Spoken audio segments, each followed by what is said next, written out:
Good morning student. आज आपके सामने class +2 subject political science chapter 6 लोकतांत्रिक व्यवस्था का संकट, इस चैप्टर के ऊपर जो है डिस्कस किया जाएगा। सभी बच्चों ने जो है ध्यानपूर्वक सुनना है। वचनबद्ध नौकरशाही की अवधारणा को स्पष्ट कीजिए। यानी कि वचनबद्ध नौकरशाही की क्या अवधारणा है। वचनबद्ध या प्रतिबद्ध नौकरशाही का अर्थ है कि नौकरशाही किसी विशिष्ट राजनीतिक दल के सिद्धांतों एवं नीतियों से बंधी हुई रहती है।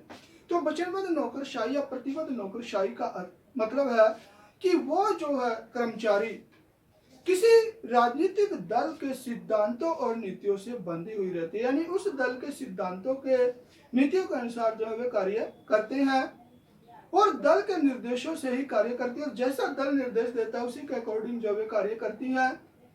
वचनबद्ध अथवा प्रतिबद्ध नौकरशाही निष्पक्ष और स्वतंत्र होकर कार्य नहीं करती है। यानी कि इस व्यवस्था के अंदर जो है जो नौकरशाही है वो स्वतंत्र होकर निष्पक्ष होकर कार्य नहीं कर सकती, बल्कि इसका कार्य किसी दल के विशेष योजनाओं को बिना प्रश्न उठाए आंख मूंद कर लागू करना होता है। बल्कि इस व्यवस्था के अंतर्गत नौकरशाही के द्वारा जो है किसी भी दल जो सत्तारूढ़ दल होता है उस दल के अकॉर्डिंग जो है मतलब उससे बिना किसी प्रश्न किए आंख मूंद कर, यानी कि कोई भी प्रश्न उससे नहीं किया जाता है। इस तरह से जो है बिना सोचे समझे दल की इच्छा के अनुसार जो है वो कर्मचारी कार्य करते हैं। लोकतांत्रिक देशों जैसे इंग्लैंड, अमेरिका, स्विट्जरलैंड आदि में नौकरशाही प्रतिबद्ध नहीं है। जो लोकतांत्रिक देश है जैसे भारत, अमेरिका, इंग्लैंड, ये जो है इन देशों के अंदर जो नौकरशाही है वो वचनबद्ध नौकरशाही नहीं होती है। परंतु साम्यवादी देशों जैसे कि चीन में वचनबद्ध नौकरशाही पाई जाती है। साम्यवादी देशों के अंदर जो नौकरशाही है वो वचनबद्ध पाई जाती है। चीन में एक ही राजनीतिक दल है, चीन के अंदर एक ही राजनीतिक दल है और वो है साम्यवादी दल, और वहां पर नौकरशाही साम्यवादी दल के सिद्धांत और लक्ष्यों के प्रति वचनबद्ध है। और वहां पर जो नौकरशाही है वो साम्यवादी सिद्धांतों के प्रति वचनबद्ध है, उसके अकॉर्डिंग जो है कार्य करती है। नौकरशाही का परम कर्तव्य साम्यवादी दल के लक्ष्यों को पूरा करने में सहयोग करना है। तो साम्यवादी जो देश है जैसे चीन है उनके अंदर जो नौकरशाही है उनका मुख्य उद्देश्य साम्यवादी देश के जो लक्ष्य होते हैं उनका पूरा करना जो है मतलब इसका परम कर्तव्य होता है। यदि भारतीय संदर्भ में 1970 के दशक में उभरी नौकरशाही के स्वरूप को देखा जाए तो इसी तरह की वचनबद्ध नौकरशाही का रूप विकसित करने का प्रयास सरकार के द्वारा किया गया। तो 1970 के दशक के अंदर जो है भारत के अंदर भी जो है जो सत्तारूढ़ दल था उस टाइम पर सरकार के द्वारा जो है भारत के अंदर भी वचनबद्ध नौकरशाही को जो है मतलब विकसित करने की कोशिश की गई।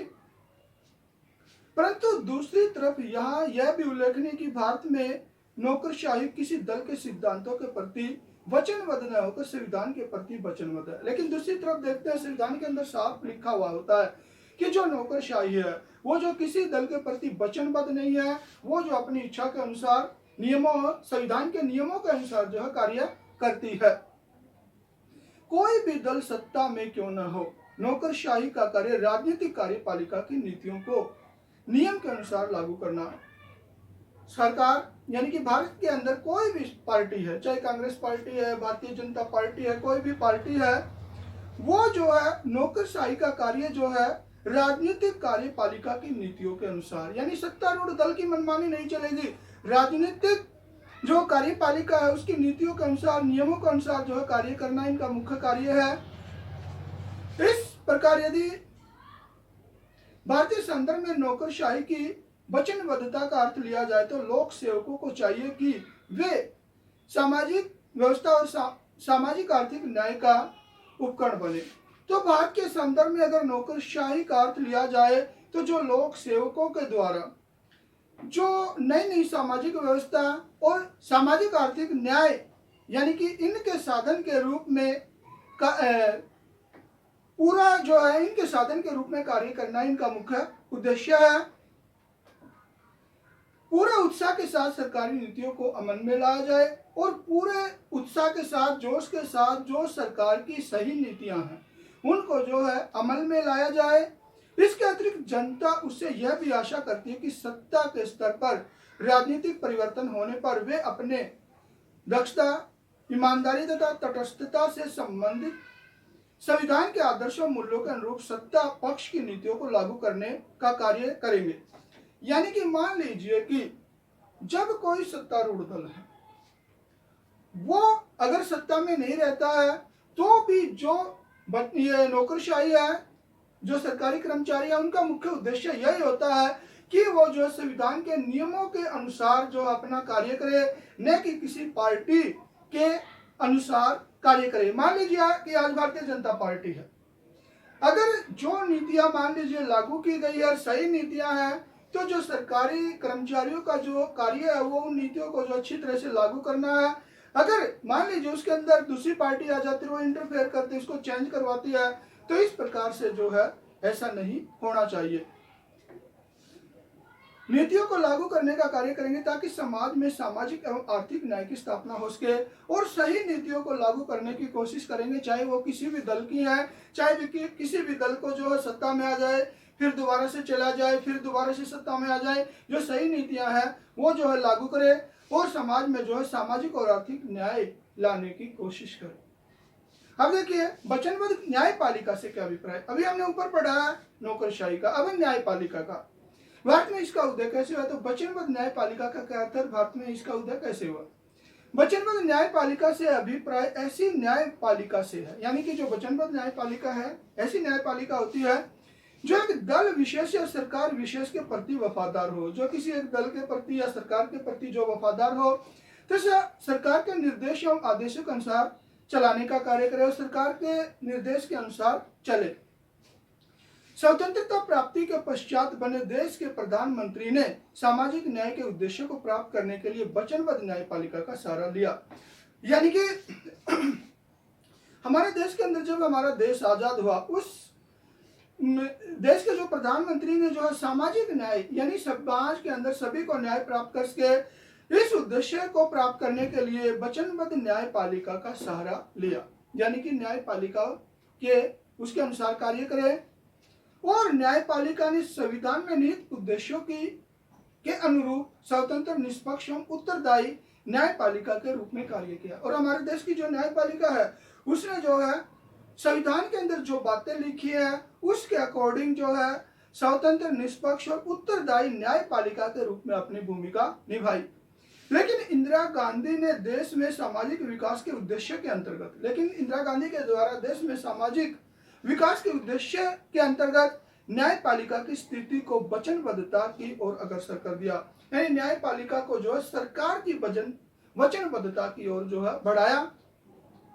उसके द्वारा 1973 में सर्वोच्च न्यायालय के मुख्य न्यायाधीश के पद पर 3 वरिष्ठ न्यायाधीशों, यानी कि 1975 के अंदर 73 में सर्वोच्च न्यायालय के जो 3 मुख्य न्यायाधीश थे के पद पर 3 वरिष्ठ न्यायाधीशों, यानी कि 3 न्यायाधीश थे, Shri J.S. सेलट, Shri K.S. Hegde, Shri A.N. Grover की अपेक्षा करके, यानी कि इनको इग्नोर कर दिया, ये सीनियर थे। श्री A.N. रे की नियुक्ति की गई, यानी कि उन 3 सीनियरों को तो छोड़ दिया गया, उससे जो जूनियर था, जो आपका A.N. रे, उसको जो है न्यायाधीश के पद पर नियुक्त कर दिया। इसके विरोध में तीनों वरिष्ठ न्यायाधीशों ने अपने पद से त्याग पत्र दे दिया। तो इसका विरोध करते हुए तीनों जो सीनियर न्यायाधीश थे उन्होंने जो है त्याग पत्र दे दिया। इससे यह प्रश्न उठने लगा कि क्या न्यायपालिका सरकार के प्रति वचनबद्ध होनी चाहिए या स्वतंत्र होनी चाहिए। तो इन सब बातों को देखते हुए आम जन के सामने ये प्रश्न आया कि जो न्यायपालिका वो स्वतंत्र होनी चाहिए या सरकार के अनुसार जो है कार्य करना चाहिए। लेकिन आज हमारे देश के अंदर जो न्यायपालिका है वो स्वतंत्र है। अब देखिए 1975 में राष्ट्रीय आपातकाल की घोषणा करने के कोई 4 कारण। 1975 के अंदर जो इमरजेंसी लागू की गई थी, राष्ट्रीय आपातकालीन घोषणा लागू की गई थी, इसके क्या कारण थे। 1975 में राष्ट्रीय आपातकाल की घोषणा करने के 4 कारण निम्नलिखित थे।